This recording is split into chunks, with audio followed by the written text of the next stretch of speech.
something. Ocean they tear apart all the time. They say she's just ignorant and stupid. Some of these people don't have their microphones turned off. As long as mine's turned off. Oh my God. Could you imagine they can hear me talking? And they're recording it too, just so you know. I guess they have to.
Good evening. Can everyone hear me?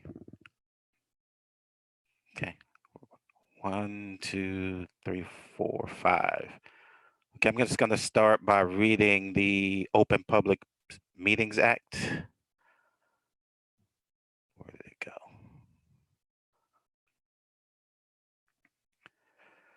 The New Jersey Open Public Meetings Act was enacted to ensure the right of the public to have advance notice of and to attend the meetings of the Paterson Public Schools District, as well as other public bodies at which any business affecting the interests of the public is discussed or acted upon. In accordance with this provision of this law, the Paterson Public School District has caused notice of this meeting, workshop meeting, April 8th, 2020 at 6 p.m., virtual Zoom, Paterson, New Jersey, to be published by having the date, the time, the place posted in the office of the city clerk of the city of Paterson, at the entrance of the Paterson Public Schools offices, on the district website, and by sending notice of this meeting to the Arab Voice, LD Audio, the Italian Voice, the North Jersey Herald and News, and the Record. Cheryl, can you do a roll call, please?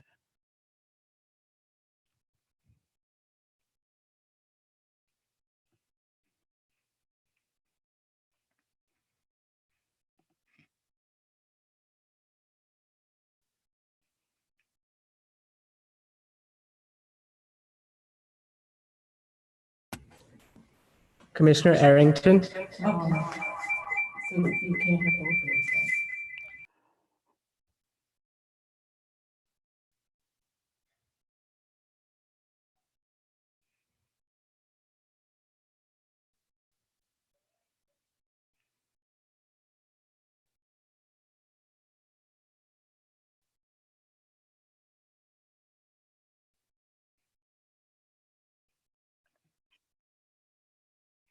Like that.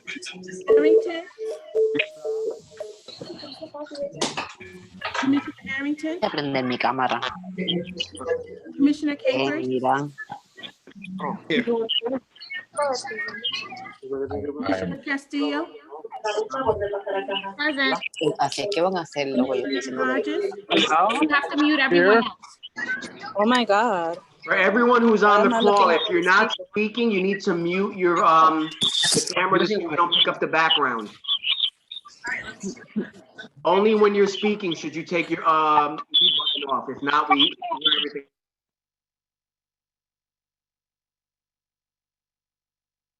I'm sorry, everyone. This is Vincent. Now I can finally unmute myself. I'm present.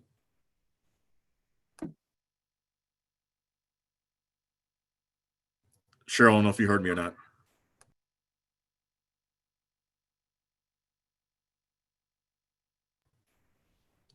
Can anyone hear me? I hear you, Vince, yes. Thank you, Commissioner. Can we do it over?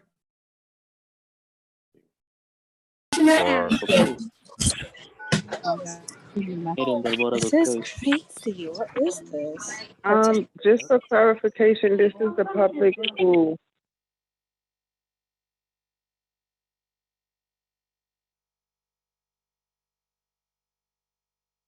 Okay. Okay. But now I have to. Enter your participant ID. Okay.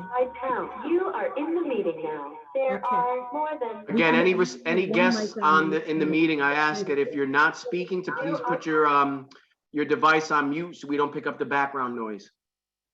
Okay. Commissioner Arrington, Present. Commissioner Capers, I'm present. Commissioner Castillo. She's Present. Commissioner Hodges, Present. Commissioner Martinez, Present. Commissioner Ramirez, Commissioner Redmond,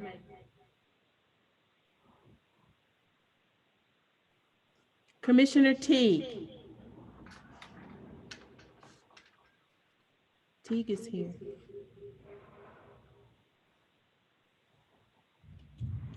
Yeah, present. Who is that? Teague. Commissioner Teague? He said present. Okay. Yes, I'm here. Okay. Commissioner Simmons? Present. 7 present, 2 absent. Okay. Okay, we have to either turn off Ms. Schaefer's mic or Boris's mic. This is gonna keep doing it. Oh, no. No, but I'm just saying the sound. You can have, okay.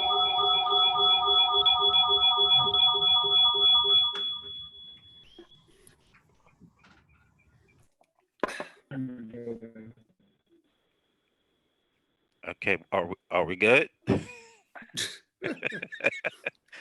Hey, it's the first one. We'll work it out. If I can ask everyone, because we're going to try to keep this as normal as possible, if I can ask everyone to just stand where you are so that we can recite the Pledge of Allegiance. Don't be afraid. I see you, Ocean. I pledge allegiance to the flag of the United States of America and to the republic for which it stands, one nation, under God, indivisible, with liberty and justice for all.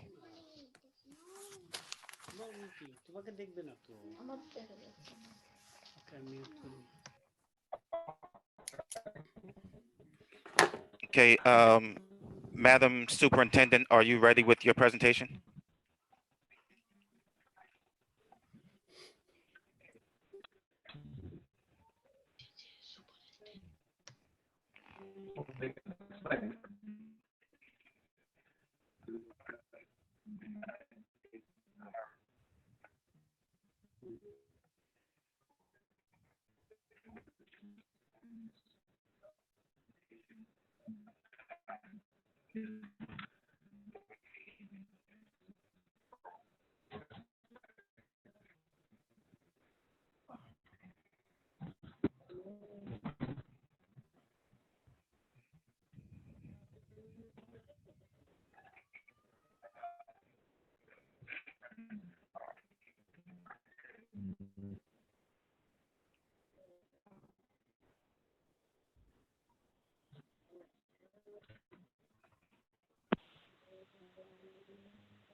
Can't hear her.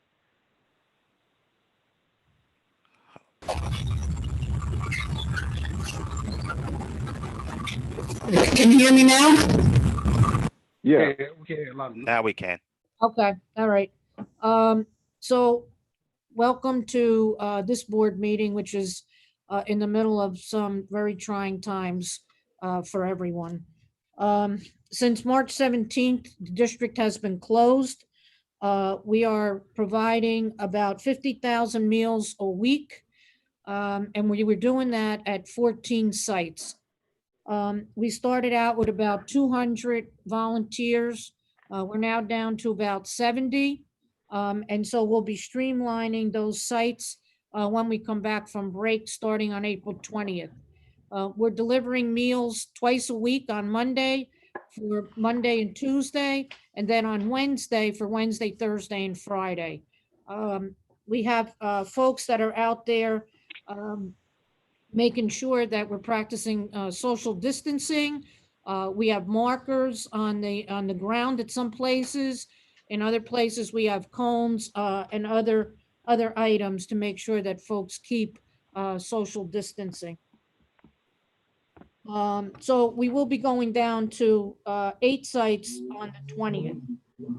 Also at those sites, students and parents will be able to pick up the next round of paper packets if they don't have devices. So right now we're in the middle of preparing the high school devices to go out.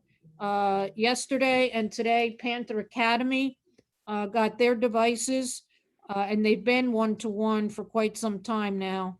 The week we come back, all of the other high schools will be receiving their one-to-one devices. I sent you a packet yesterday of all the information that the parents and the students are receiving.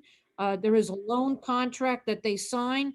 It's a 2-page document. They keep a copy and we keep a copy. And there's also a handbook. So we're in the middle of preparing all of those devices so that they can be given out right after the break. We're going to then, after the high schools, we're going to look at those middle schools that have one-to-one devices. Unfortunately, it is not all the schools like at the high school. So we are in contact with some CEOs who are expressed interest to work with us to get us some devices, but I haven't heard from them in about 4 or 5 days now. So we're looking at that. The state asked us for a survey because they were also supposed to be helping with devices. And right now for the middle school, we need 4,000 devices, about 1.1 million devices, and everything else we need goes along with it. So I want to just tell you that the technology department has really stepped up in helping put this together so that we can get the devices into the hands of the students and not continue to use paper packets. For those families who are using paper packets, and we have some who don't want to come out in this environment, if they have any type of device, all of the instructional packets are on the school websites. They are able to look at them there. The students are able to copy and complete the work.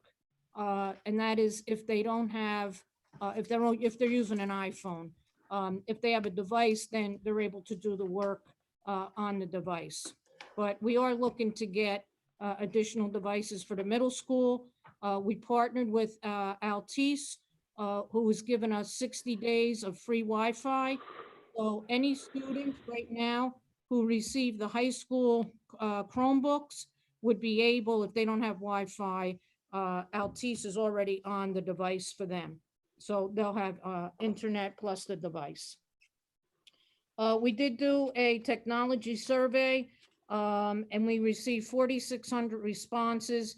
Based on those responses, 26.5% of the family said that they do not have a device. So that's just a sample.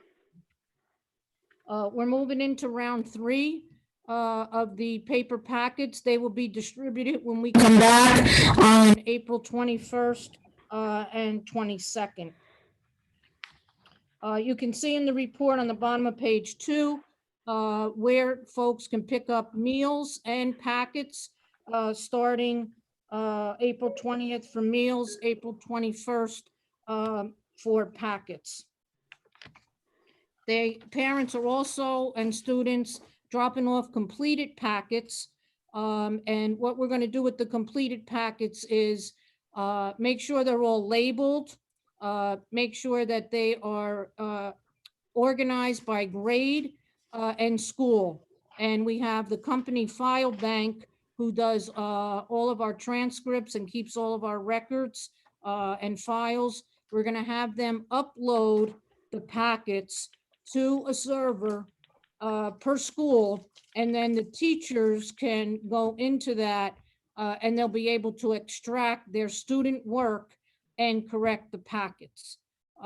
Because the teachers do not want to come and pick up the packets, and we don't have a way to get them to all of the teachers. So the best way to do this, and really the safety of everyone, would be to have them uploaded to these servers and then have the teachers be able to extract their student work, grade it, and we're putting together, and we'll get it to you after the break, what the grading is going to look like for the remainder of the 3rd marking period, because we had 2 weeks that we were shy of completing the 3rd marking period, and then how the packets and the work that folks are doing in Google Classroom, how those grades are calculated for the 4th marking period.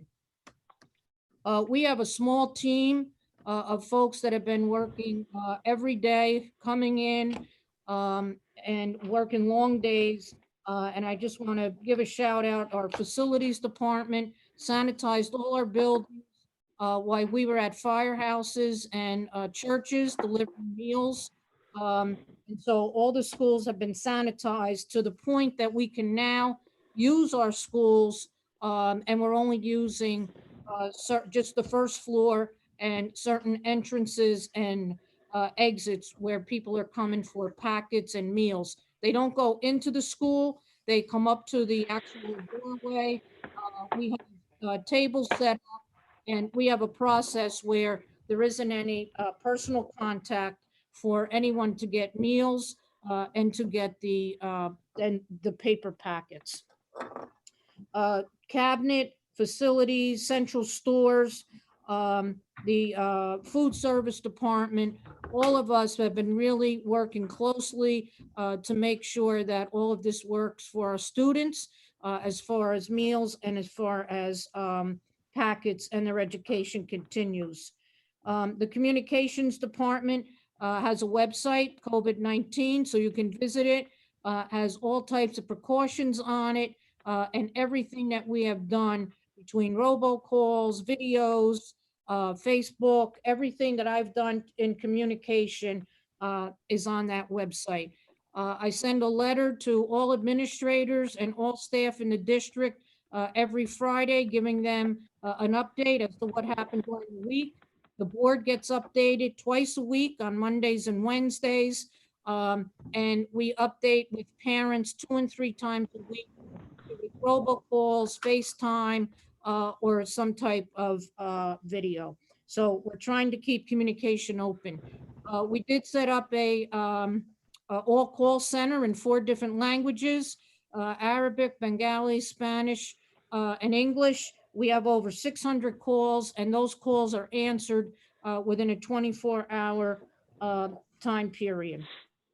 We've put out press releases, all kinds of posts on Twitter and Instagram, and you can see it on page 3 of the report.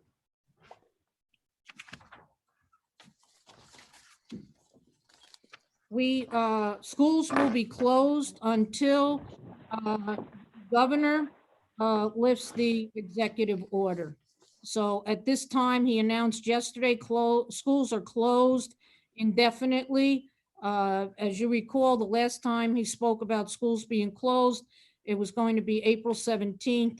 And yesterday he updated that by saying indefinitely.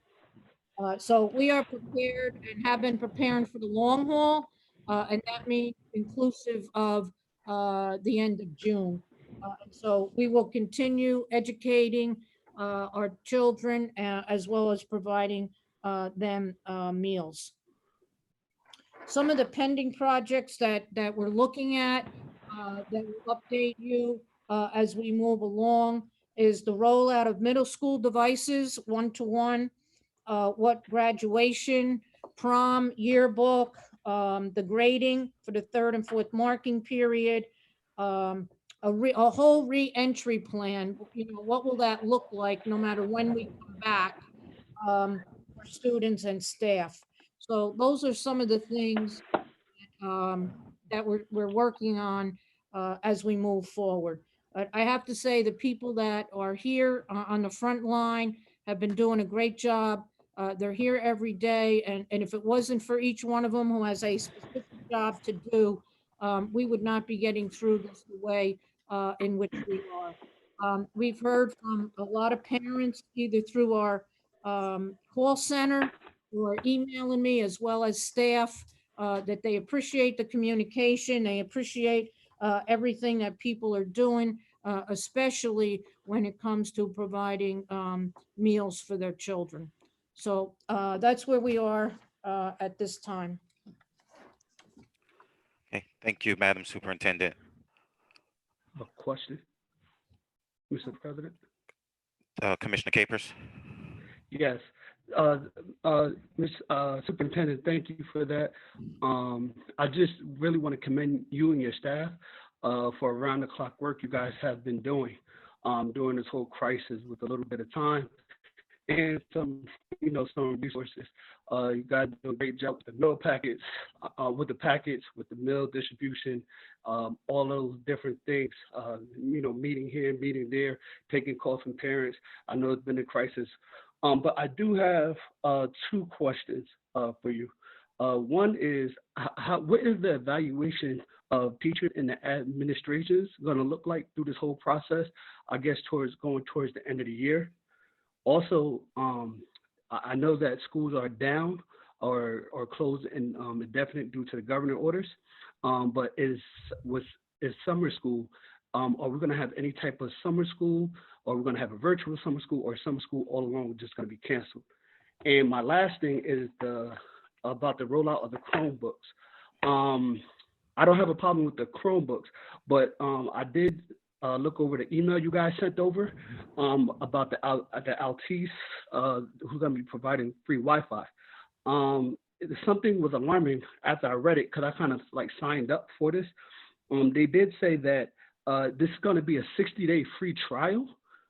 So all of our kids could receive free Wi-Fi for 60 days. Now, I know we have a spring break and we have weekends, and I don't know if that's involved in the 60 days because they didn't say is it educational days or just 60 days. Because after the 60 days is up, the kids are going to be charged, these families are going to be charged $14 to continue service with Cablevision, on this email. So what is the whole plan here with that? Okay, so let me answer the questions in the order you asked. As far as the evaluation process goes, we just received guidance from the DOE, and keep in mind that everyone is in the same boat here, and so the the DOE is putting out guidance frequently around certain areas. So they came out yesterday with guidance on the SGOs and the state assessments that they would not count. Well, of course, the state assessments can't count because there is no state assessment. But the SGOs will not count for this year in the teacher evaluation. That is the only guidance they came out with at this point. So we're waiting to hear what are they going to say about non-tenure and tenure evaluations. Correct. All districts would be in the same position that if you needed 3 for non-tenure, you probably needed 2. And if you needed two for tenure, you probably completed one. So we're waiting it. to hear from the DOE on that. As far as summer school goes, my main concern right now is the academic status of our students. They're missing a third of the year. And so we're preparing, if we were able to come back and it was after June, would we be able to have some type of a summer program where we would review where the students are and see what we could do? It's a very short time period to do something. But we're planning it now. So once we have a reentry plan, it's going to be either we reenter in the summer or we reenter in September. And it all depends on when the governor, lifts the executive order. So I can't tell you whether we'll have summer school or not, but we will have a plan that will include it and one that will not. Okay, a virtual plan as well? I'm sorry? Would that plan include virtual, like a virtual summer school if schools are just shut down? Yeah, it may. Okay. Yeah. And then the rollout of the Chromebooks, we knew that Altice was for 60 days. We're going to assume, but we're also looking into other vendors that Altice, knowing whether or not the executive order is lifted, they may also extend it from 60 to 90. We just don't know at this point. But we need to, if the kids are going to have devices, we need to get them Wi-Fi. Correct. So we'll be ahead of the 60 days with an additional plan. Okay. So that this is, I know that I talked to Commissioner Castile, and this is actually going to be a conversation in IMP.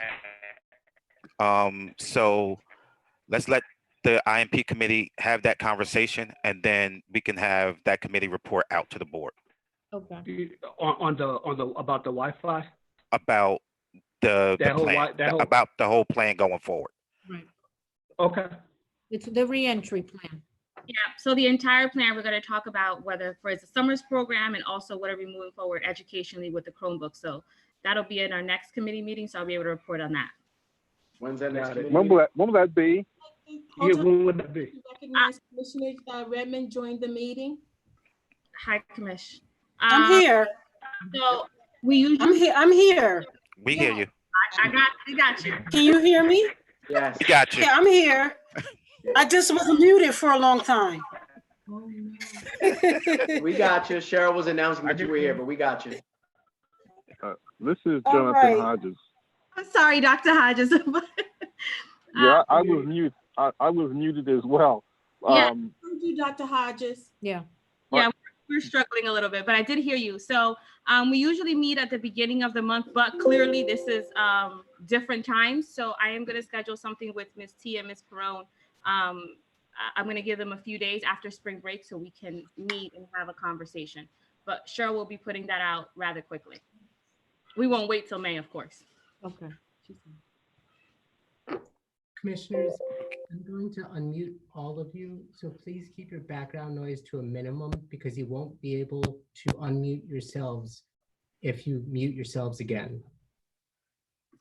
Thank you. You know, we're not muting ourselves. The host is muting us. Yeah, Dr. Hodges, he was just saying that prior to that, he had us on mute, but now if you mute yourself, you won't be able to join back on, so just limit the background noise. But yeah, that's correct. Okay, so before we move into public portion, there is a typo on the agenda with regard to the bond ordinance. The hearing for the bond ordinance will be advertised prior to the next meeting, which is the regular meeting. So that'll be advertised prior, and then we'll handle that hearing at that meeting. But tonight we do have some of these items on for first reading, but the hearing will take place after that. I will entertain a motion at this point to go into public portion. Motion to go into public portion. Second. Moved by Commissioner Martinez, seconded by Commissioner Castillo. Castillo. Second. Roll call, Cheryl? Commissioner Arrington, Yes. Commissioner Capers, Yes. Commissioner Castillo, Yes. Commissioner Hodges, Yes. Commissioner Martinez, Yes. Commissioner Redmond, Yes. Commissioner Teague, Commissioner Teague, He's on mute. His mic is on mute. There you go. Commissioner Teague, Yes. Commissioner Simmons. Yes. Can you hear me? 8 affirmative. You have business. How many speakers, Cheryl? 5. 5 speakers. And Okay, the, Boris, you will call the speakers? yes, the speaker is Rosie Grant. Rosie, I am unmuting you, so you can begin speaking now. At the end of 2 minutes, you will be muted again. Thank you, Boris. Good evening, commissioners, Madam Superintendent, staff, and community members. I want to start by commending the superintendent on the phenomenal work that Patterson Public Schools is doing on getting our kids fed. As you know, I brought that concern to you before we closed. 50,000 meals in a week is phenomenal. And I know that a lot of our kids are dependent on the food that they get from the Patterson Public Schools. We've been working at Patterson Education Fund with our partners, and we had an offer for some devices to go home. We are placing those through a community partner who has contact with the community because they're also a feeding site. So they will hand them out to their families. So an additional 30, I know it's a small drop in the bucket compared to the need, but we're outreaching to see if we can bring additional devices for homes. We're also working to provide internet connectivity with other community partners, so it will supplement what the district is providing on the devices and to the middle and high school students. I want to share one social media because we're switched a lot of our work to social media and to the internet. When we posted Retutor site because someone was looking for help with the homework packages, it got 10,800 views, 1,600 engagements where people actually clicked through the link, and 211 shares. This demonstrates to us that the parents and the kids are thirsty for information, and whatever you can do to provide them with that information, with that help. I know that the teachers are working hard to make sure they're supporting their kids. Hello. So whatever you can do is highly, highly appreciated. We've also connected with community arts educators, had a Zoom that a lot of the people in our community who are working to provide arts to the kids and music are still working. They're doing music lessons by Zoom, and they're putting up things for people to do at home with their kids, both to support the parents and the children. So thank you for all you're doing. Thank you for all the volunteers. Thank you for all the people who are doing the work on social media. And whenever we get back together, we hope that Patterson kids will show some enrichment having been out for this long period of time. We're also hoping that we will still run a summer program. We expect it won't be in person, but we're going to do STEAM online with the kids. So thanks for this opportunity. Rosie, I'm sorry, we have to move on to the next speaker. I'm done. Thank you. Thank you, Rosie. Farhana Sayed, I will unmute you, and you will have 2 minutes. Go ahead, Farhana. She's frozen. Hi, can you hear me? Yes. Yes. Okay, great. Don't mind the background noise.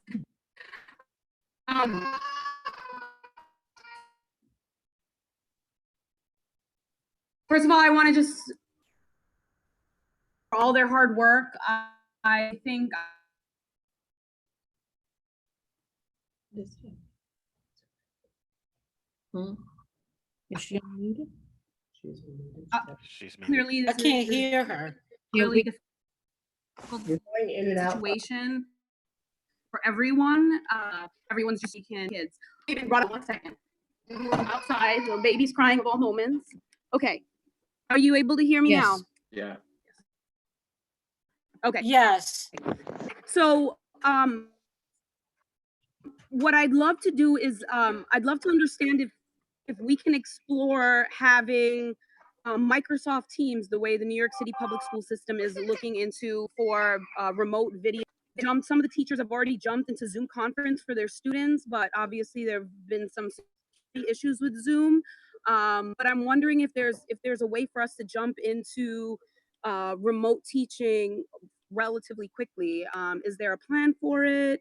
You know, and can any details be shared with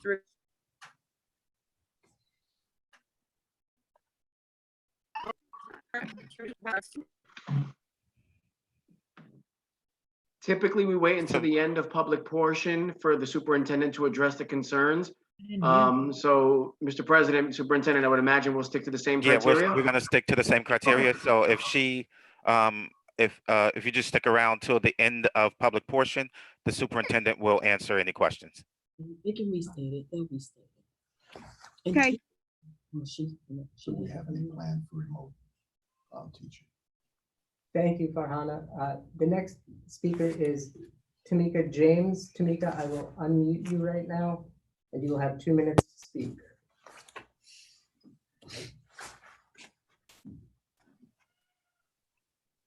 Tamika?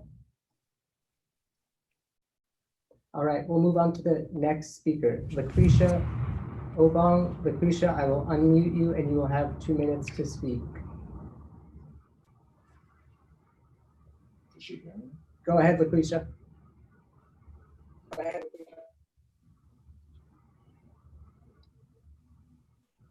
Lucretia, I see that you're on the call. Yes, I'm speaking. I'm sorry. Hello. Go ahead. So when they did the second round of packets, I was working. I took off to go pick it up.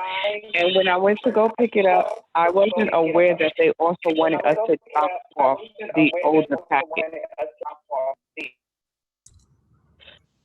So then I saw another alternative way for parents to obtain packets, which was to get it offline, but I didn't see any alternative ways for parents to send the packets back that the students had already finished for the parents who missed that little 3-day slot.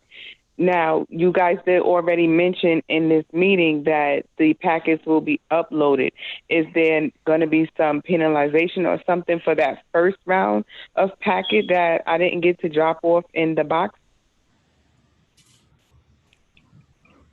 So Tamika, if you just hang on to the call, stay on the call until the end of the public portion, until after the other speakers, the superintendent will answer your question. Okay, my name is LaQuisha. I'm sorry, LaQuisha. All right, thank you. Just hang on, and she'll get to you after the other speakers. Okay, thank you.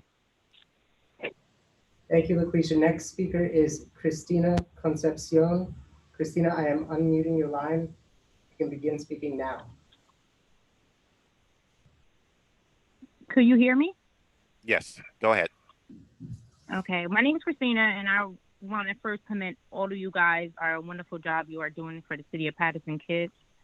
My concern is for Ms. Schaefer to answer a question for me. Before the schools were closed, my daughter was under bedside instruction. My daughter has bedside instructions. Her document is because of medical reasons and is as needed. I am a single mother who has a daughter who is disabled, a son who has medical problems. I take care of both of my parents who are disabled.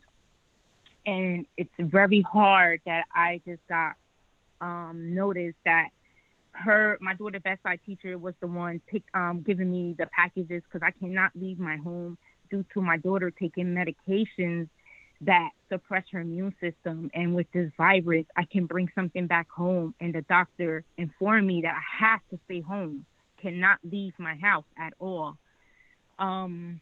If I do leave my home, I have to really put on gears that I cannot bring nothing home. I literally undress my clothes outside in my back porch, not to bring anything back home to my daughter because the medication she's on. My daughter bedside teacher that she had is Miss Toto. She is a wonderful teacher, Miss Tode, and she has given me through text message, through FaceTime, my daughter's work for me. She's in contact with all my daughter's teachers. So I would like to ask Ms. Schaefer, I know my daughter's bedside is as needed. If you can please leave it that Ms. Tode can please continue helping me with my child. Everyone in my household did get sick, but we did not get sick with the virus. We got sick with the influenza A. We all tested positive for the influenza A. And my daughter just was able to get up from bed. She was bedbound because of her immune system. My daughter just started walking. The influenza A really attacked her body really bad. As a parent, I went and cried every day seeing the pain my daughter was in because of the flu. So if you can please help me and keep in Miss Tode and helping my family and giving my daughter, helping her with her schoolwork and just being able to send me the packages through FaceTime, emails. If you can please continue letting this teacher help me and my family. Also, she has a personal aide, Miss Williams, and I commend Miss Williams because she is one of the volunteers giving out food for the children who need it. Miss Williams calls me when she can because I understand she is a volunteer giving out the food, and I really appreciate her for everything that she's done. So Ms. Schaefer, if you can please look into it and please letting this teacher help me and let her continue helping my child during this time. Thank you. Thank you. If you just hang on to the end, Boris will, or the superintendent will answer your question and I guess figure out how they can get in contact with you. Commissioner Ramirez is trying to log on.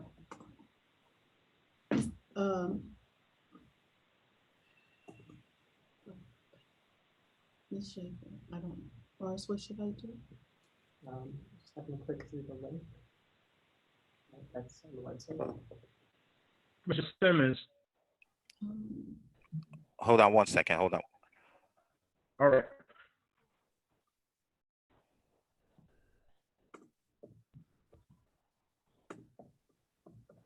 He said, I don't know.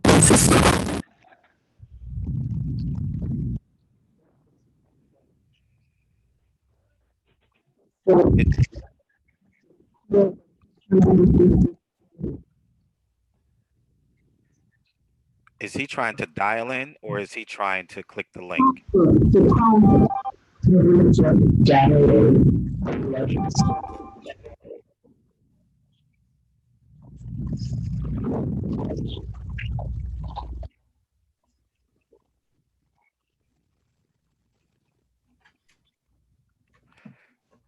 So while we're trying to figure that out, Boris, can you call the next speaker?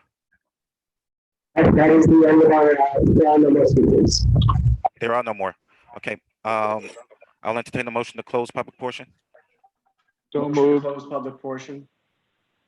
Second.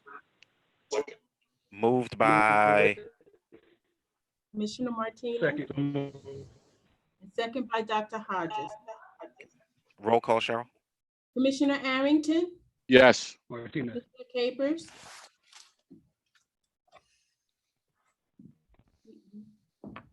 Commissioner Capers, Yes. Commissioner Castillo, Yes, ma'am. Yes. Commissioner Hodges, Yes. Commissioner Martinez, Yes. Commissioner Ramirez, Commissioner Redmond, Yes. Commissioner Teague, Yes, ma'am. Commissioner Simmons, Yes. 8 affirmative. Madam Superintendent? Yes, thank you. So let me go to the first speaker, Rosie Grant. We certainly appreciate all of her efforts with the PEF.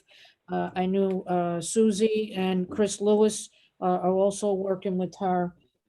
So we certainly appreciate any donations of devices once they go through technology and also helping us with Wi-Fi. For the remote teaching, we would love to have remote teaching, so this does not continue to be review. But we need to address a couple of issues at this point, and that is, again, not all of our students have devices or Wi-Fi. And based on our survey, we're looking at 25% of our students, and that was just from a small sampling. So we're certainly looking into it.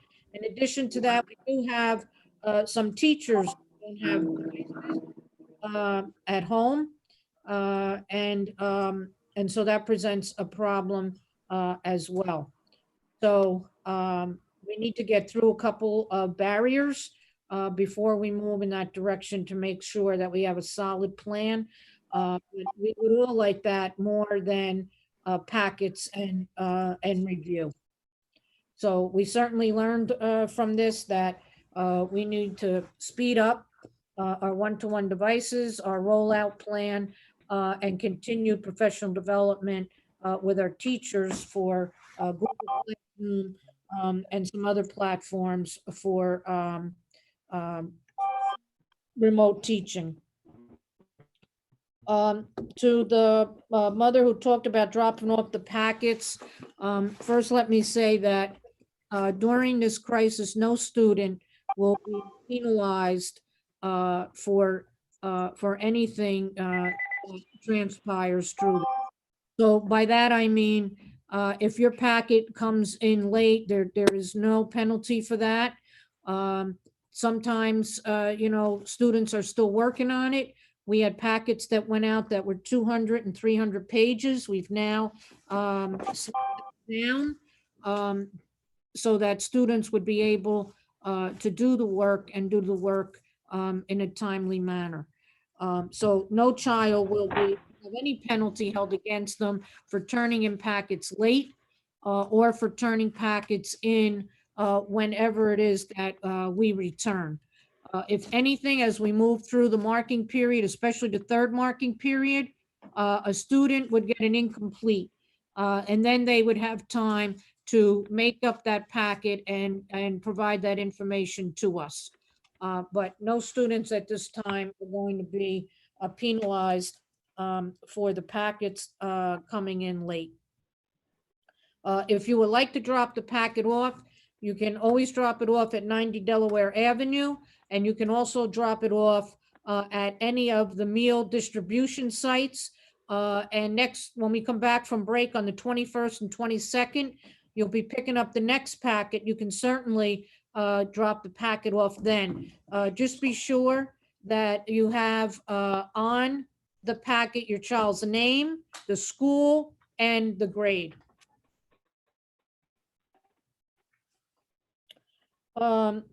For the bedside instruction, for the parent that spoke about that, I have your phone number here. And so let me look into this, and then I will get back to you.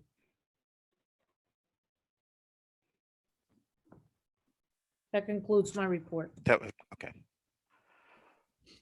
So we will move into items that require a vote. I'm just trying to pull it up. 1 second.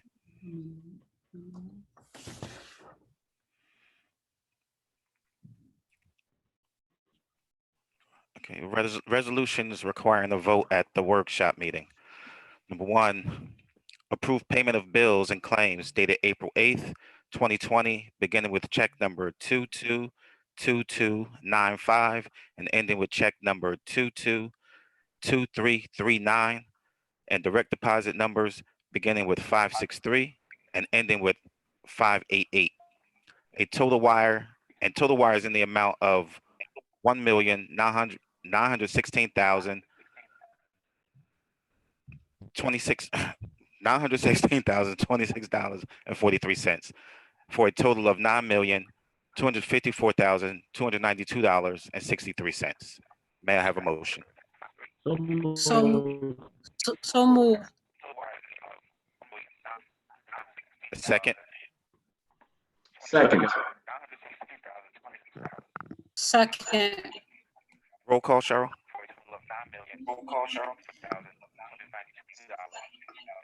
Commissioner Arrington, Yes. Commissioner Capers,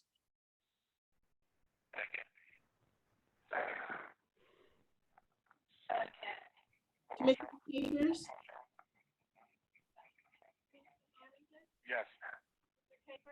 Yes. Commissioner Castillo, Yes. Commissioner Hodges, Yes.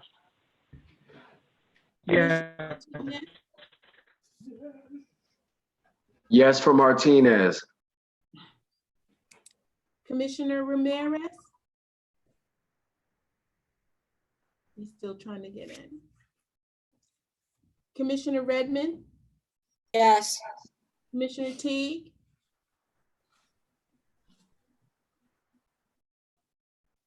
Commissioner Teague, Yes, ma'am. Commissioner Simmons. Yes. 8 affirmative. Number 2, approve the school energy savings obligation refunding Yes, bond. ma'am. Approve the school energy savings obligation refunding bond ordinance of the Board of Education, providing for energy conservation improvements, appropriating not to exceed $20 million, therefore, and authorizing the issue of not to exceed $20 million energy saving obligation refunding bond to provide for such improvements. May I have a motion? Motion. Second. Commissioner Martinez and Commissioner I have a Redmond. question. Hold on. Mr. President, I had a question too. Questions? Commissioner Arrington. Yes. Mr. President, I had a quick question. Is this number 2? Is this for phase 1 or for phase 2? Some of the items here do say phase 2, so I'm just curious. Was this phase 1 or? It's all phase 2. Okay, so anything that doesn't say phase 2 is for phase 2. Okay.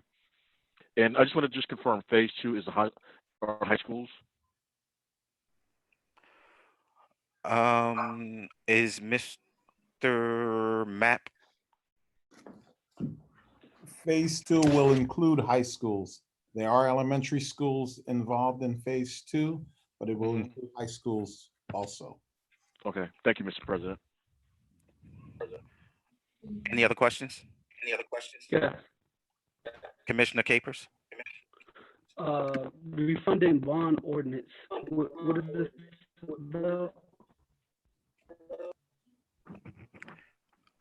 You broke up. I couldn't understand your question. The refunding bond ordinance. What is this about? I'm gonna, Mr. Mapp or Mr. Matthews, can you answer Commissioner Capers' question? Can he repeat the question?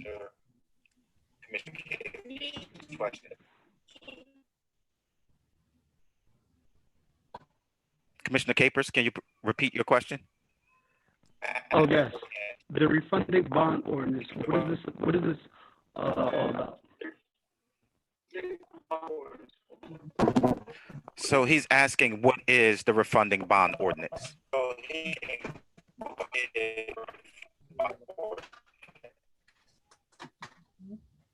Yes, I will put Valerie Moran from ESP to explain. Valerie, I am unmuting your microphone. I can't hear what's being said. Can you hear me? Yes. Thank you. Commissioner Capers, the refunding bond ordinance is to utilize self-refunding energy bonds to fund the Phase 2 Energy Savings Improvement Program.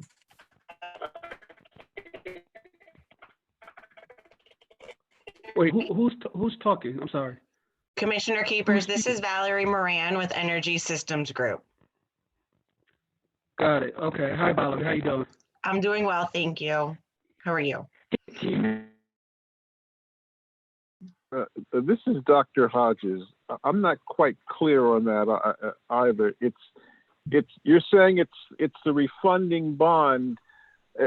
That money has the savings been created that will cover the bond? Is that what you're saying?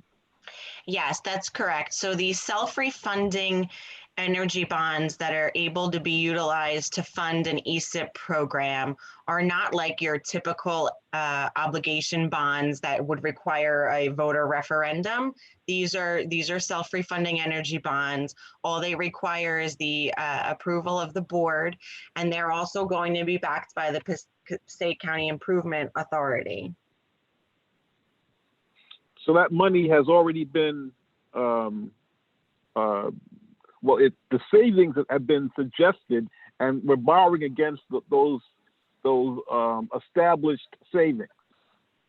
That's correct. The savings that we're anticipating for Phase 2 of the ESIP program are about $22 million. Okay. Thank you.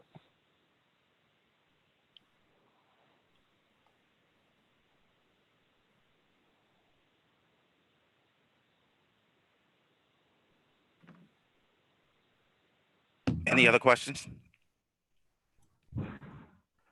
Roll call, Cheryl. Commissioner Arrington, Yes. Commissioner Capers, Yes. Commissioner Castillo, Commissioner Castillo, Yes, ma'am.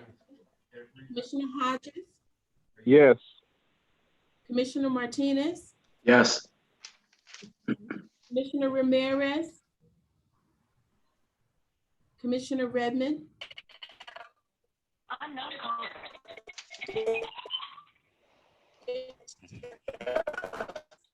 Commissioner Redmond,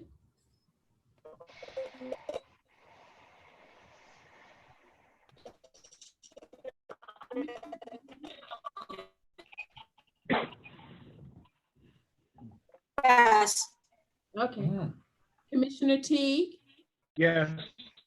Commissioner Simmons, Yes. 8 affirmative. Number 3, approve the submission of an application to the local finance board and authorize bond counsel and financial advisor, along with the representative of the Board of Education and of the Passaic County Improvement Authority, to prepare such application and to represent the Board of Education in such matters. May I have a motion? Move it. Second. Questions? No, just a statement. Whoever keeps muting me, I cannot mute myself at any time. I understand. Unfortunately, I have to control your mute. If you could limit the noise in your background, I won't have to mute you as often. I don't have anything. Question. Commissioner Capers? Yes, who will be submitting, which department will be submitting this application, and who will be, I guess, kind of leading this whole thing, this whole council? So Commissioner Capers, this is Valerie Moran again with Energy Systems Group. I think I can answer your question. You have a special team assembled for the ESIP program. So you have a financial advisor for the district, which is Phoenix Financial Advisors. Your bond counsel is McMenamin, Scotland, and Bauman. They are responsible, along with the financial advisor and the bond counsel for the county, to go through all of the approvals and make the submissions on the board's behalf. So local finance board in Trenton will have to authorize a hearing, and we will sit before them and describe the project. And it is our hope that they will approve the project and approve the financing for the district. Got it. And this won't be no cost to the district, correct? No extra additional cost. That the cost is included in the refunding bond ordinance of the 20 million. Got it. Okay. I didn't know it was a part of the ESET program. Got it. Yes. Thank you. Any other questions? Roll call. Commissioner Arrington, Yes. Commissioner Capers, Yes. Commissioner Castillo, Yes. Commissioner Hodges, Yes. Commissioner Martinez. Yes. Commissioner Redmond.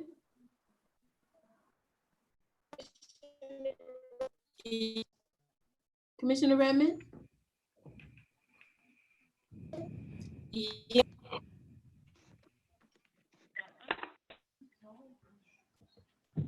I can't. Okay. Yes. If it, Commissioner T. yes. Commissioner Simmons. Yes. 8 affirmative and all board.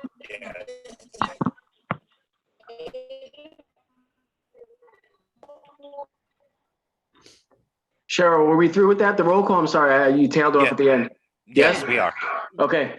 Resolution number 4, approve adoption of the energy savings plan submitted by Energy Systems Group LLC for Phase 2, and arrange to have the energy savings plan submitted to the Board of Public Utility on its website, and shall post the energy savings plans on the school district website.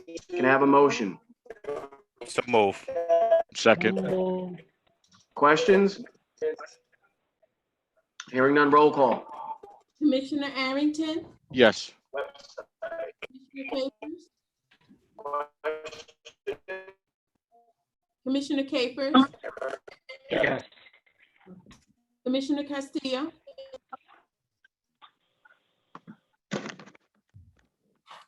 Commissioner Castillo.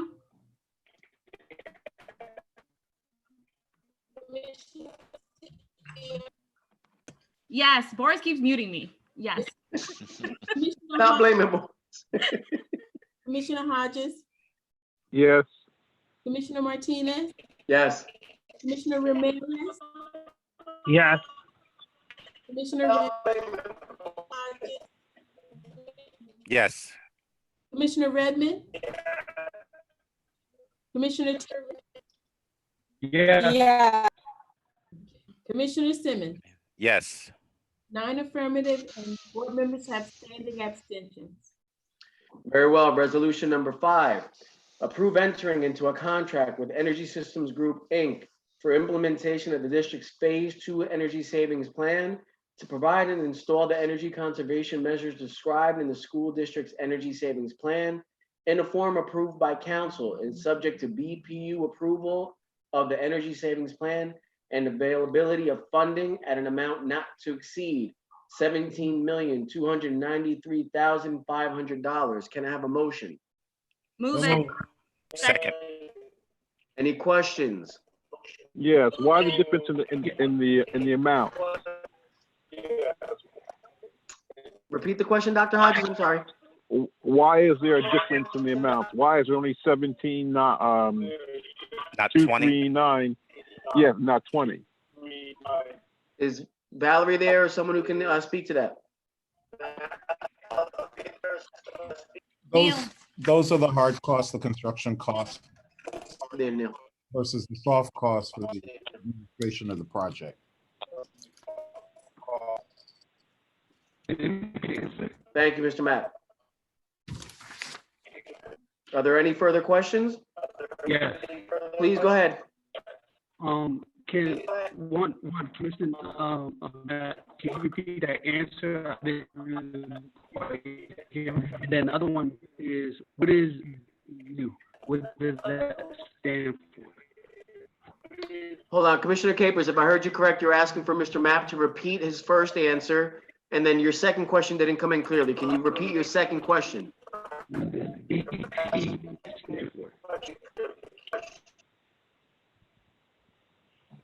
I'm not sure if anyone else can hear him clearly, but I'm not able to pick up his I can't hear him.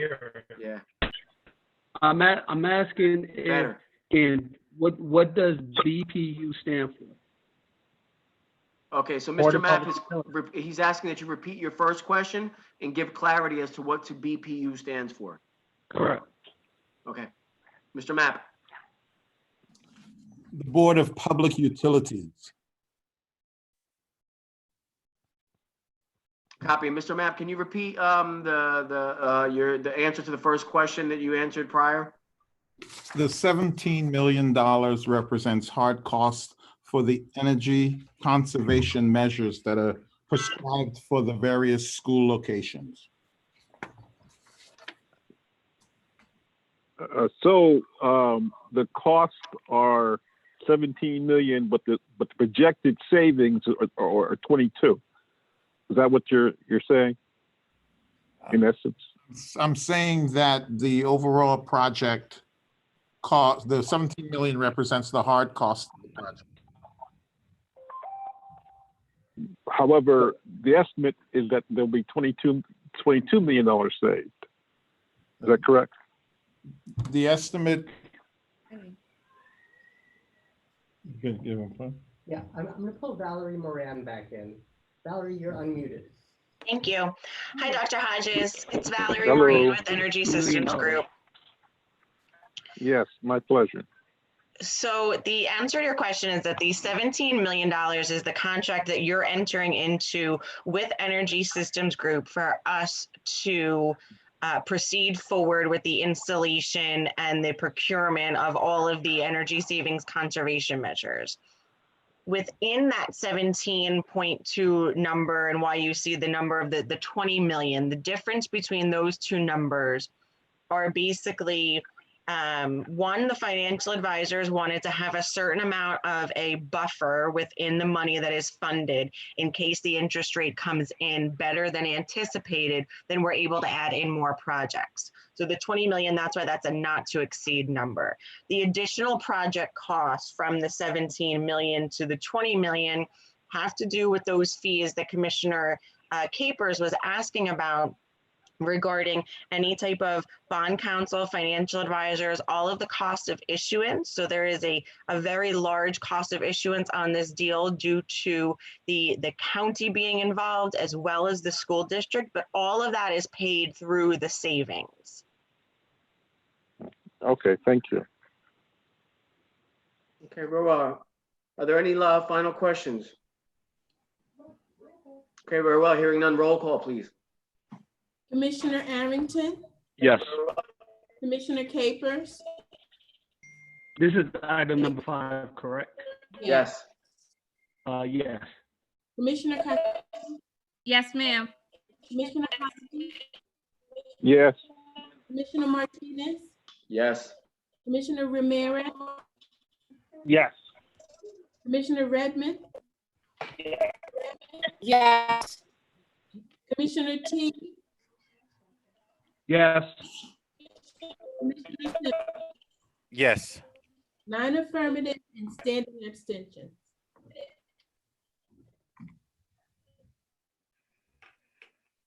Okay. Hold on. We're at number 6. Okay. Approve the energy savings guarantee offered by Energy Savings Group LLC for measurement and verification costs only for the contract amount of $58,756 for the first guarantee year renewable at the option of the Board of Education for each subsequent year for the same amount plus 3% for escalation. And the contract with Energy Systems Group LLC approved by this Board of Education for the implementation of the energy savings plan with include provisions for the guarantee. May I have a motion? Move it. Second.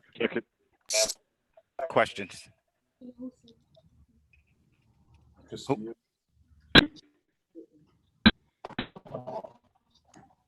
Roll call. Commissioner Arrington, Yes. Commissioner Capers, Yes. Commissioner Castillo, Yes. Yes, sweetie. Commissioner Hodges, Yes. Commissioner Martinez, Yes. Commissioner Ramirez, Yes. Commissioner Redmond, Commissioner T, Yes, ma'am. Commissioner Simmons. Yes. 9 affirmative and standing abstention.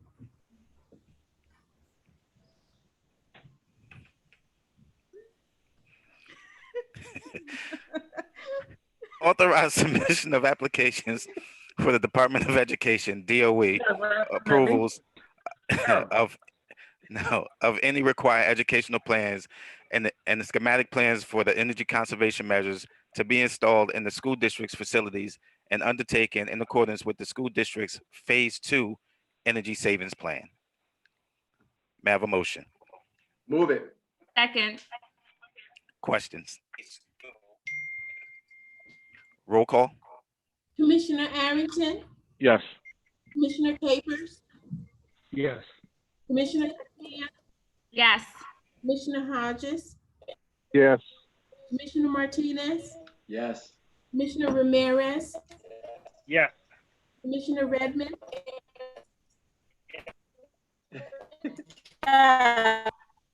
Commissioner T, Yes, ma'am.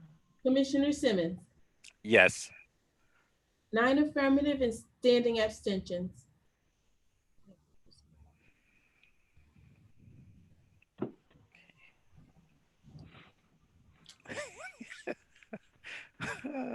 This is funny.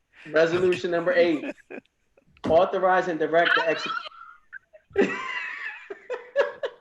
Resolution number 8, authorize and direct the execution of a solar power purchase agreement with SSI Devco LLC, Advanced Solar Products, in connection with its Phase 2 Energy Savings Improvement Program. Can I get a motion? So move. Second. So moved. Copy. Questions? None tonight. Hearing none. Number 8, right? Questions. We're That on was number number 8. 8. I'm sorry, Commissioner Capers, do you have a question? We're on number 8.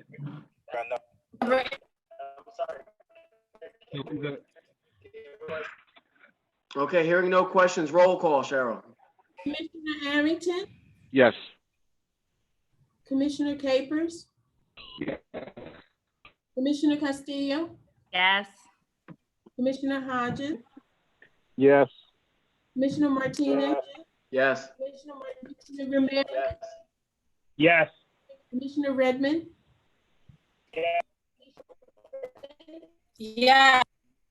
Commissioner T, Yes, ma'am. Commissioner Simmons. Yes. 9 affirmative, standing abstention. Thank you. Resolution number 9, authorize Energy Systems Group LLC as the Energy Services Company, or ESCO, and other appropriate representatives of the board to obtain any necessary construction code approvals for the energy conservation measures to be installed in the school district's facility and undertaken in accordance with the school district's Phase 2 Energy Savings Plan, and to go to bid for its subcontractors for this project. Can I get a motion? So move. Second. Very well. Questions? Hearing none, roll call, please. Commissioner Arrington, Yes. Commissioner Capers, Yes. Commissioner Castillo, Yes. Commissioner Hodges, Yes. Commissioner Martinez, Yes. Commissioner Ramirez, Yes. Commissioner Redmond, Commissioner Redmond, Yeah. Yes. Commissioner T, Yes. Commissioner Simmons. Yes. 9 affirmative and standing abstentions. Okay. So we will move on to general business. items requiring a vote at the regular meeting. So what we will do is we will have committee reports, and as we can see, those items are sequential from 1 to 19. So we'll start with committee reports for IMP. I actually don't see my minutes uploaded. I don't know if I missed them, but most of our conversation were regarding special ed and placements. And a great deal of our conversation was also when we were talking about the Chromebooks for the middle schools. You know, what would that look like? What would a rollout look like? What technology we would need for middle schoolers? We want to make sure that it's done correctly the first time out. Though we also understand the importance of our students receiving those Chromebooks. So that was a majority of our conversation. I don't know, I think Ms. Stampedes is on. I don't know if I missed anything, but I can definitely speak on the minutes in the next meeting and make sure that they're uploaded. They should make them copies. I'm sorry, Dr. Hodges? No, I was not aware of the meeting, so I didn't attend. It was a conference call meeting. It was a conference call. Yeah. When? Last Monday, the first Monday of every month, as usual. It's when we have our meetings. Okay. I have a question, Mr. President. Yeah, I know Cheryl reached out to everyone about the meeting. Any other questions? All right. Yes. Quick question on the Chromebook rollout, right? When as we rolling these Chromebooks out, right, to the students, are we giving them new Chromebooks, or is going to be Chromebooks out already at the schools? No, well, the high school rollout is different than the middle school. The high school ones already have their Chromebooks. We were talking about looking into a possible purchase or rollout and looking for funds for a middle school one. But the high school one, how about students use. How about the high school? All right, how about the high school? So they have a Chromebook that they use at the school. So that's the one that they're going to be issued, or they're going to be issued new ones? They're going to be issued the ones that they use now at the high schools. Yeah. All high school students already use a Chromebook, and they have their emails and setup and drives and everything is already set up. Got it. Now, my next question is if school is just theoretically maybe up for the rest of the year, how are we going to collect the Chromebooks from the seniors?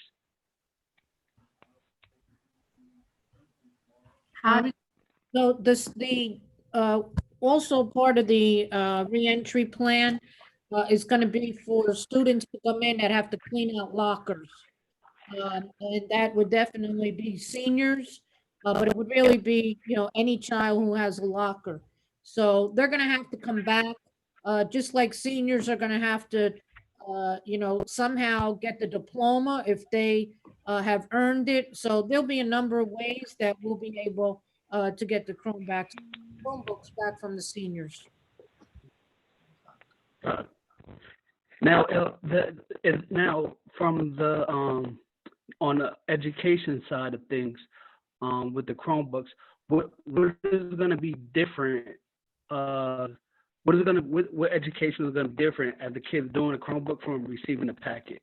Is it going to be the same work that's uploaded onto the Google Classroom, or is it different? So, Commissioner. Education look like? So Commissioner Capers, at least for the middle school, which is what we're still talking about, that'll have more information for you at the next meeting, because obviously it would require some training for teachers on doing Google Classrooms. There are other things like all of the ALEC programs and math programs and algebra programs that our students can still participate in, and the teachers can already see kind of what they're doing and where they are.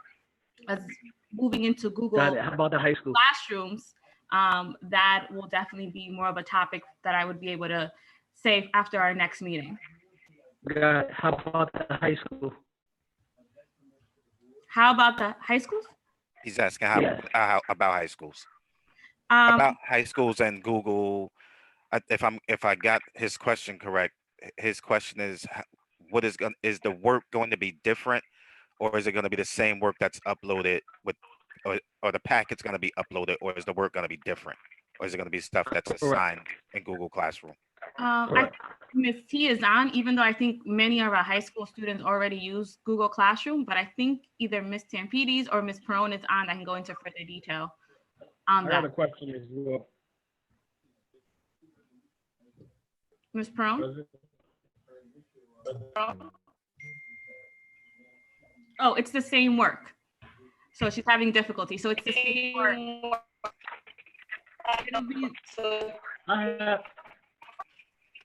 So it'll be the same work. Instead of the packets, they'll be able to find it on their Chromebook. Got it. The other thing, the other question is. Hold on, one more. Hold on. Boris, can you unmute the deputy superintendent, please? That's why she can't answer.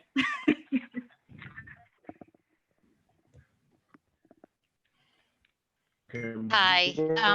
Oh, and Miss Tampides, if you can unmute both of them, please. Okay, I'm unmuted. Can you hear me? Yes. All right. So yes, the work would be the same. The packets are work that are assigned to the students depending on the course that they have. And so all of that work would just be uploaded to Google Classroom, and actually would be better because they can communicate with the teachers and the teachers can see the work in real time and they can be graded. So it's a benefit to have a Chromebook. Correct. I have a question. My other question is. Okay, Dr. Hodges and then Commissioner Teague.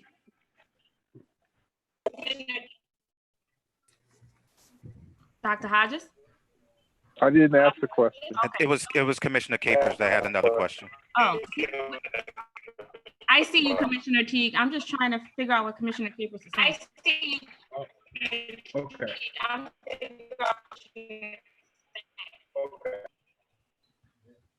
You good, Commissioner Capers? Oh no, my question is, with the high school, right? With the new high school, the package that they already had in the past, right? They didn't like do it correctly, or if it wasn't handed in or whatever, would those students, have an opportunity to with their teachers on the homework, or would that be a grade against them? How would that look like?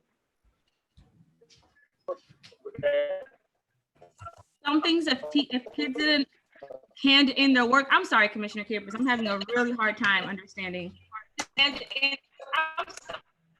There's a lot of feedback. It's a lot of feedback. Yeah. Can you hear me clearly? Now we can. Right now. All right, great. So with the high school rollout, right, with the Chromebooks, and I do agree, it is much better educationally with the students. So my question is, the work they have received, right, so far, right, if the kids didn't hand it in or they just didn't complete it, right, now would they have an opportunity to kind of track back with the teachers to that misworked, or to, I guess, get a better grade at it because they didn't have kind of the help, or the help to really guide them, or the kind of contact or communication they had with the teachers now they could have with the Chromebook? I think that the answer is yes. I think that because this is such a new situation, that we are not penalizing any students for not handing in anything. We're going to always give them the opportunity to hand in packet 1 and packet 2.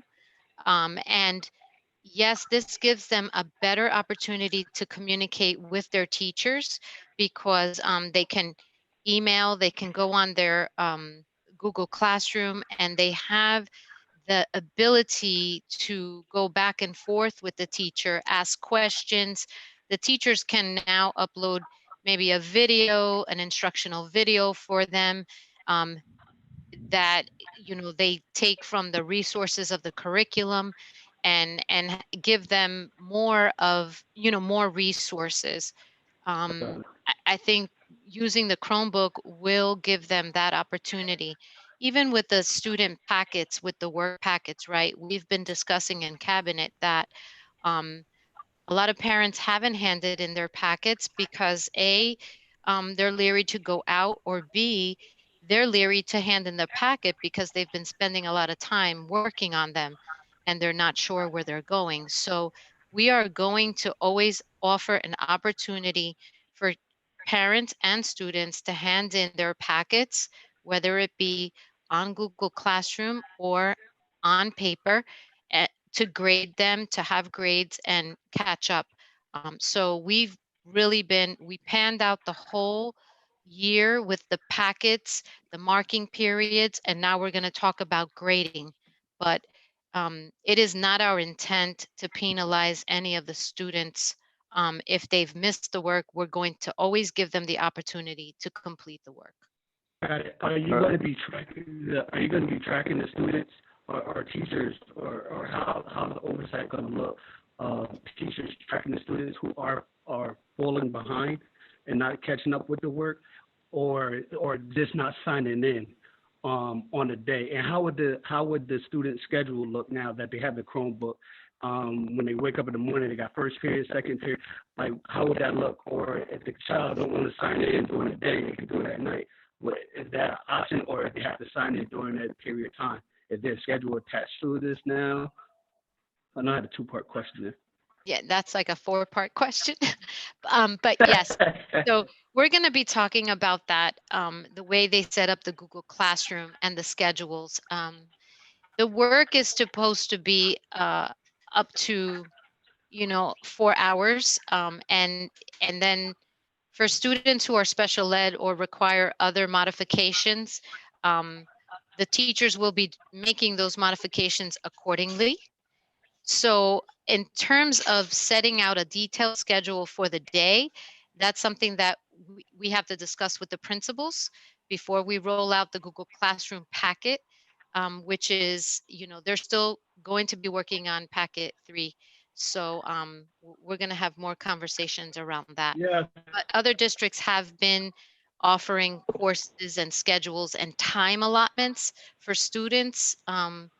But when learning is remote, it's really up to the student to, handle their schedule and, finish their work as they, as they go by the day and as they can. So that's going to be further discussed. This is Jonathan Hodges, and I've not known a virtual educational program to advance education anywhere in the country, which is a problem, particularly when we have two goals. Number one, we have to not only maintain our current levels, but also to improve.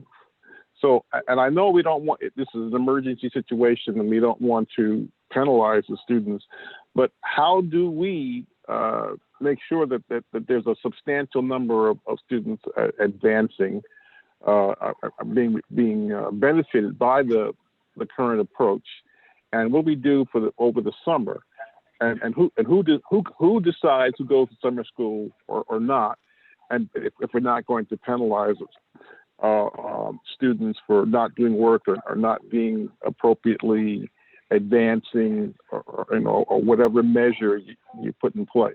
All right, so let me go back to not penalizing. What I meant was I said that we were always going to give them the opportunity, right, to finish their work. So I don't mean that we're going to just accept whatever they do and whatever they have.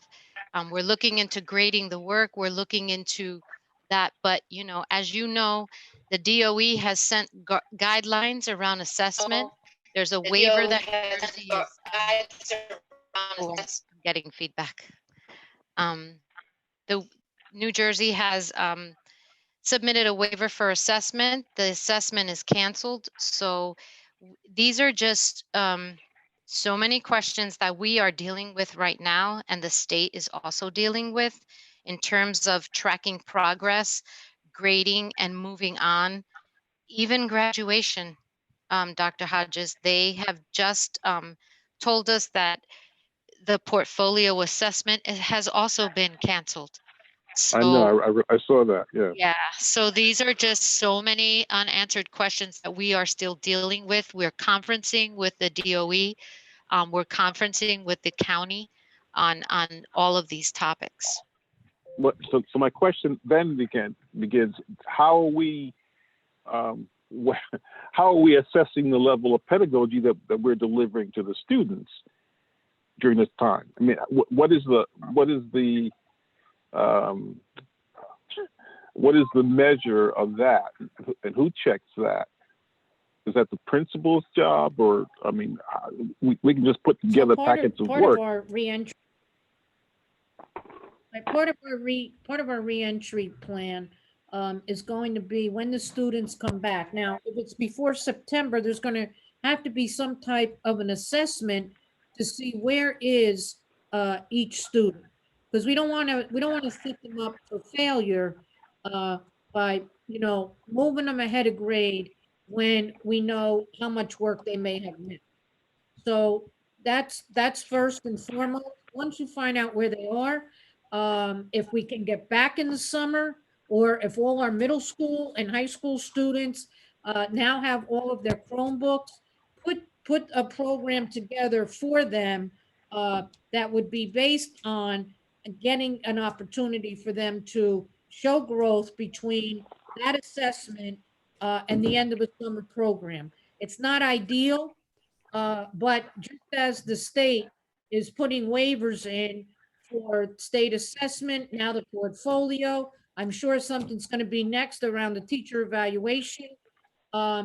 We need to make sure we know where the students are, and it's not going to be an ideal situation, but give them some type of a program during the summer where we can meet them where they are, and then have them be able to show growth during that period of time. If we don't do that in the summer, we're going to have to do some of that when we return in a classroom face to face with a teacher. There's going to have to be a period of time that's going to be review from the prior year. Because, not having the teacher in front of you is a disadvantage. Right. And the question I had is, who's preparing all these packets? Individual teachers, or are they across the board grade level packet going out that is universal?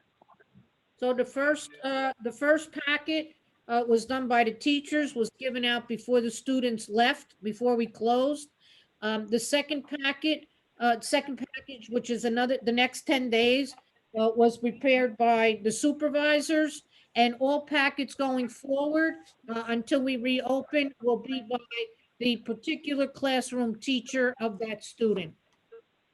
And who monitors what the teacher is putting out there? The principals. The principals are reviewing them, and then we have six different locations where we do the copying, and then we have the distribution sites.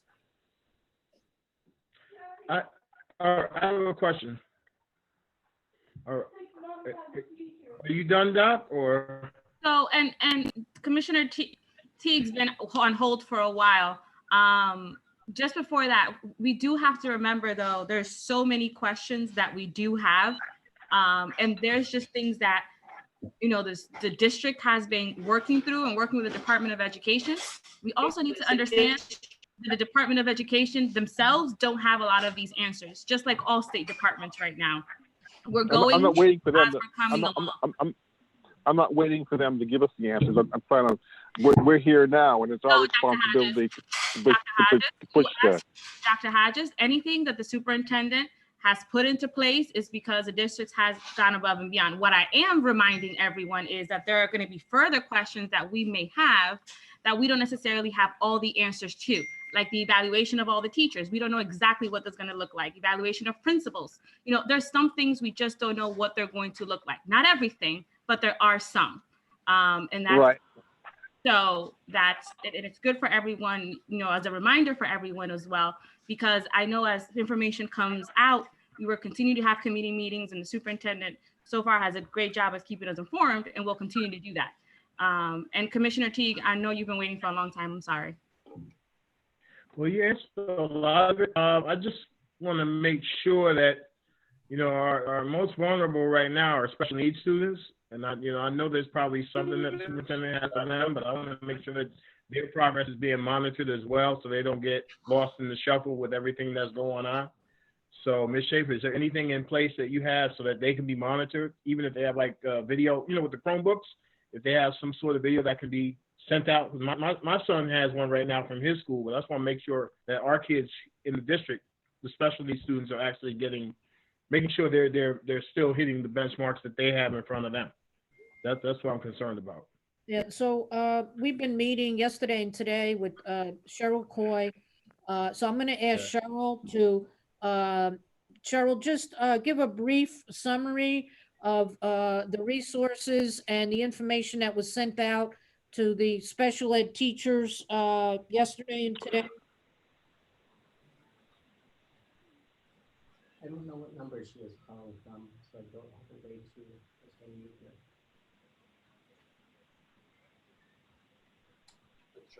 Yeah, is she the 6,000 number?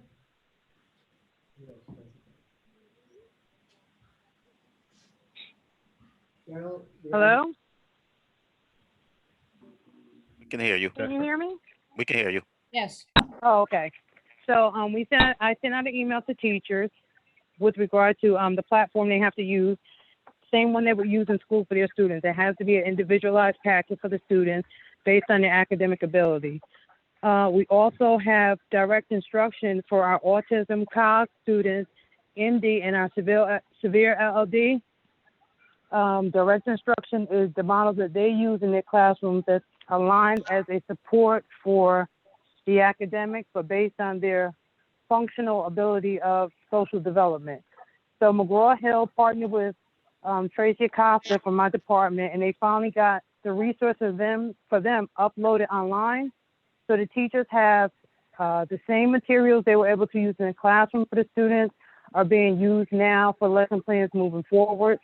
Teachers are surveying their parents to see which students have devices so that they can communicate with them via Google Classroom and via apps. And the USDOE has approved for teleservices to be put in place. So we do have some OT, PT, and speech therapists who are actually doing not Zoom, but like Google Meet, where they're doing telepractice live with the students. So they're trying to keep their curriculum and their services as close to being in the classroom as possible. I do appreciate your comments, Commissioner Castillo. My concern, however, is that there isn't a universal teacher. They all have different levels of expectations for our students. And given this emergency situation, we're already struggling with our ability to produce a work product that's on par, and I don't want to see us slip too far below that because of the emergency. And I know that there's going to be some slippage, but there is an opportunity to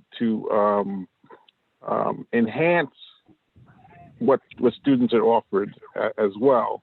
And I want to make sure that we're positioned to do both, not just give them work products, but actually give them an educational experience at the same time. And that's the concern that I have. And I do recognize that people are handicapped under these very extreme conditions, but that concern still remains. No, absolutely. And I completely agree with you. We want to do everything that we can for our students, educationally, academically. We want to continue to push them, and give them the ability to learn in these times, while at the same time balancing the challenges that the district has, and not only with staff, but with technology and internet. So and there's many questions that we have, because I caught myself asking a million questions that I knew no one necessarily had the answers just as of yet. So we all tend to do that, and that's why I was putting it out there, because I was one of those people as well. Right. So I guess my real focus is getting the administration to ensure that what's being given to the students is of sufficient academic challenge that they don't slip too far behind. Though I recognize that there's going to be some problem with that, regardless. Correct. And I think this is a great opportunity now for our next committee meeting to have those conversations once we've gotten through the first hurdle, and looking what the first rollout would look like. And now what are our expectations, now that we've been in this for about 3 weeks or so, almost a month. Now we kind of know where we're going and how we can maneuver things and what else we can push. Sure, our committee meeting. I don't know, maybe that could be it. Mr. President? You're done, Commissioner Castillo? Yes, sir. Thank you. Operations, Commissioner Ramirez. So operations did not meet, but we do only have 4 items that will be presented. They're all transportation related, and they were all uploaded to the drive. If the members of the committee, I'll have Cheryl reach out and see if we want to have a meeting to discuss prior to the regular meeting. But again, there are only 4 transportation related items for discussion. I have a question. Yeah. Yes. So since we've been out, I guess is the different bus companies have been getting. Commissioner Capers, you're cutting up, Commissioner Capers. I can't make out what you're saying. Got it. Can you hear me now? Can you hear me clear? Can you hear me clear? Like now, yeah. She was up. All right, freaking out. So since school been out, and if we go for the rest of the year, right? So like the different bus vendors have not been getting paid or whatever. So is that a district savings in terms of for transportation, and how much of a savings that will be? How much of a savings? So that's actually a conversation that we talked about in fiscal, but I'll get to that once we get to the fiscal report. Gotcha. Okay, cool. Thank you.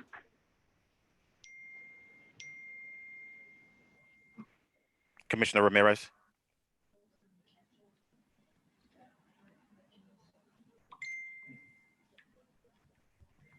So that concludes my report. Again, there are only 4 items of transportation to be presented. Thank you, sir. So on to fiscal. I just got the minutes today, actually, but we talked about a number of things. We talked about the current budget and some savings, but we also talked about some increased costs for the current COVID testing. So they're going to be, that is actually going to be a cost driver for insurance. In terms of contract services, we talked about possible savings for buses, for security, and those things. But I'm not sure, and I know the superintendent can probably speak better to it. In the meeting, we talked about an estimate of a $5 million savings, but I know that the state is having discussions on whether or not we will have to pay a portion of those contracts. So there was discussion about us not paying for services that aren't rendered, but how that's going to look now, because the state still needs to make the, I think, ultimate decision, because the Department of Labor would rather, it is my understanding, with the conversations that are happening at the state level, that the Department of Labor would rather us pay a portion than to have people on unemployment. But I don't know what that would look like for bus services or transportation services, because the cost of the contracts covers employees' salary and pay, but it also covers vehicle maintenance and things like that. But Madam Superintendent, did you want to speak to that? No, you're exactly right, President. We have not heard any further guidance. There is a lot of discussion around it. We did have a county superintendent's meeting last week, and there was a lot of discussion from individuals there as well. And of course, as you would know, not everybody is in agreement, because we want to be sure that they're going to pay the employee. And so first, that's number one. And number two is the contract includes a lot of other areas, like you said, maintenance and the items that you need on a bus and replacement items and things like that. So they really need to come up with some type of formula if they're going to force us to pay. But at this point, some districts already made decisions to pay, and we have not moved forward at all either way. We are not paying at this point, but I think unfortunately we may be told what we have to do. The cost for the COVID-19, I mean, is that going to be borne by our insurance company? Yes. So some of the individuals that are on the front line for the district were tested yesterday and today, and that was all voluntary, and it comes through your insurance. Now, we had a handful of volunteers that did not have insurance, but they have been helping us, and so we would have to pay for their test. They're only charging us the lab fee for the test, which is $175.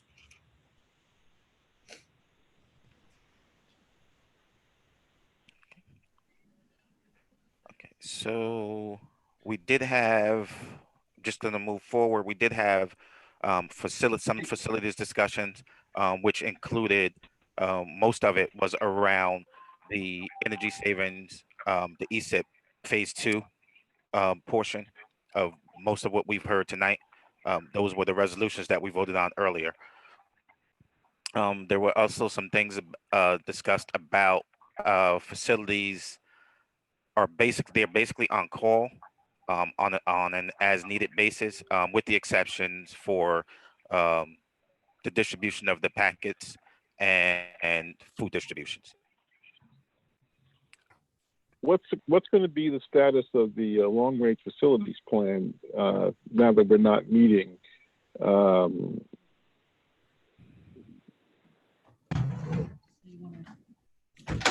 Going forward with those efforts, we met today with the architect, demographer, to discuss some of the data points that he needs, and we'll be providing those data points so he can move forward with his demographic study of the district.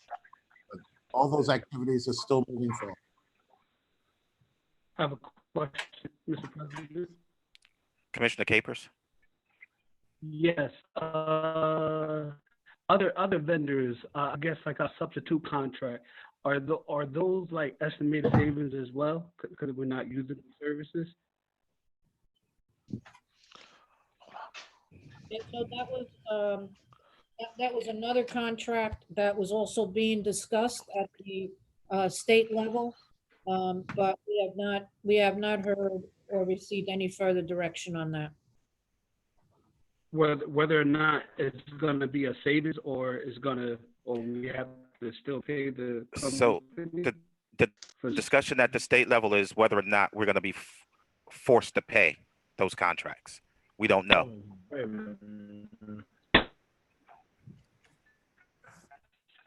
Okay. And my next question, is there any, I guess, conversation, from the state when the budget is supposed to be due? So the state is working on a timeline or a new calendar. So we're just waiting for guidance from the state. The commissioner. I'm sorry. What is their timeline in terms of? We don't know. We don't know yet. They haven't created it. They haven't issued it. They're working on it. How the new budget year gonna look, or when everything gotta be submitted? We don't know. We're waiting for them to give us the guidance. No, on that. that's what I'm saying. That's what we're waiting for. Yes. Yes. Got it. Got it.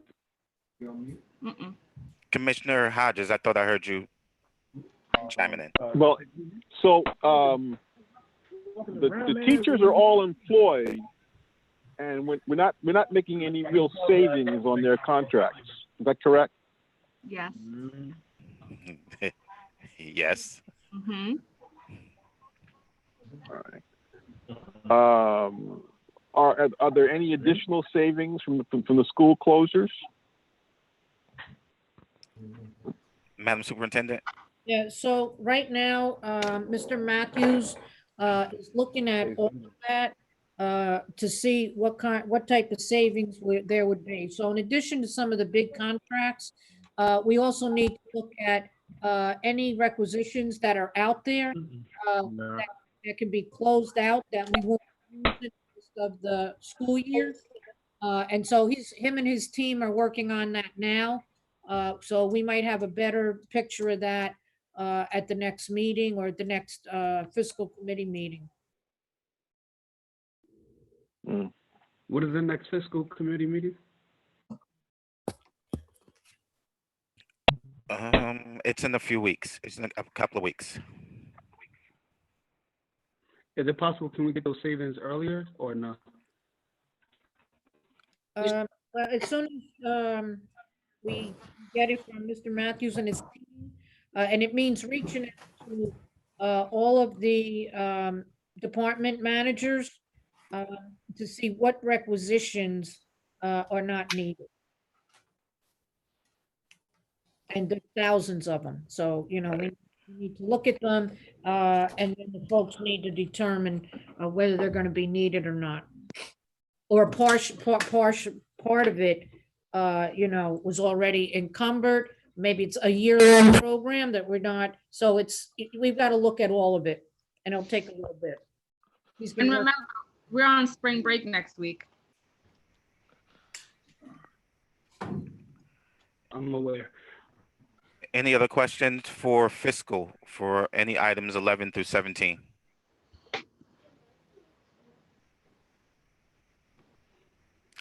Okay, governance, Commissioner Martinez. Thank you. The governance committee is scheduled to meet tomorrow. So minutes from that meeting will be uploaded for the regular meeting. Cool.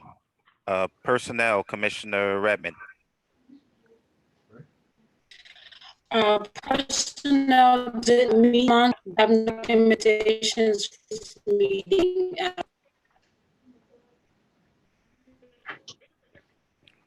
You were breaking up. Any questions? What? Can you hear me now? What? Now we can. Can you hear me now?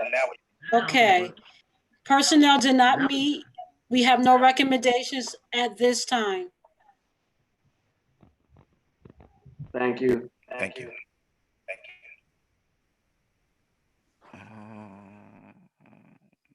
Okay. Okay, do we have Commissioner Arrington? I'm not sure if technology met. Mr. President, we're meeting on the 21st. Okay, and Commissioner Teague, Family and Community Engagement.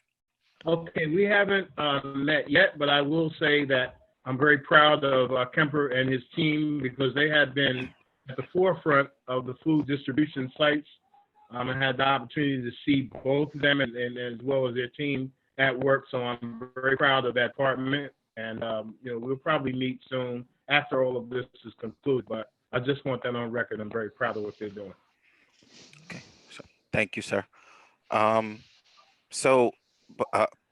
Just other information items. I just want to go on record. I know that the superintendent and her staff have been working diligently since this this pandemic, this issue has come up, and they have been working tirelessly to make sure that students are fed, that packets are being created, that we're making sure, even though this has become the new normal, and I think it'll be this way for a while, but they're making sure that, while buildings are closed, schools are still open. So students are still learning, and we have to move forward and make sure that that continues. I know that IMP will be talking about what, and Ms. Schaefer alluded to it, what the future looks like. So those are some of the discussions that I know that we have to have, what the summer is going to look like, what September is going to look like, and how we move not only students forward, but continue to move the district forward. Ms. Perrone also alluded to earlier in one of her answers, that it's important that, because I know that this is being streamed, it's important that students also do their part. Like, so students have to be committed. I know that it's different. I've taken distance learning, I've done online learning. So it's important that students are committed. I know that our teachers have been working hard. So I just wanted to get on record and let everyone know that I'm proud of the way this district is moving forward. I'm proud of the way the superintendent and her cabinet have moved initiatives forward, even though this is new to everyone. So thank you for your hard work. I know that next week is spring break, and you and your team deserve a break, just to come back and start all over again the following week. So thank you for that. Are there any other items? None? What? Okay, let me not push it.